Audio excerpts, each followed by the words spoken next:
白色恐怖事件是台湾人永远的痛听。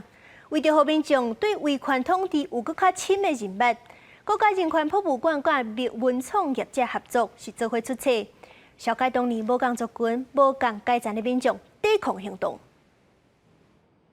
咱离白色恐怖时期已经经过数十年，这段历史留予受难者家属沉重的伤痛以外，伫济少年辈心肝内，嘛敢若甲当作台湾近代史的一部分。为着要互少年家了解过去威权时代所发生的压迫和抵抗，国家人权博物馆和文创业者出版《永远不在》这本册，希望台湾的民主永远莫行翻头路，和威权体制继续留伫历史当中。希望能够让民众能够更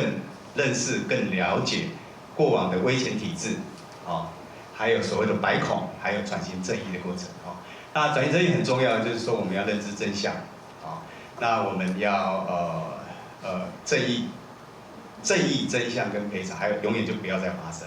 这本册由济长期关心人权议题的专家学者共同编写，因认为民众来到国家人权博物馆参观白色恐怖主题展览，若会当甲这本展览全书做伙看，会当帮助民众对过去历史的伤痛进行反省和思考，也会当帮助社会落实转型正义。转型正义不是一个历史考究的工作，它不仅仅只是历史考究，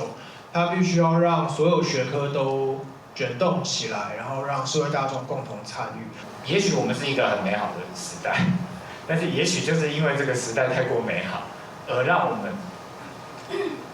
忘记了我们的美好是建筑在多少人、多少世代的头脑之上。那我觉得这是我们回顾历史一个非常重要的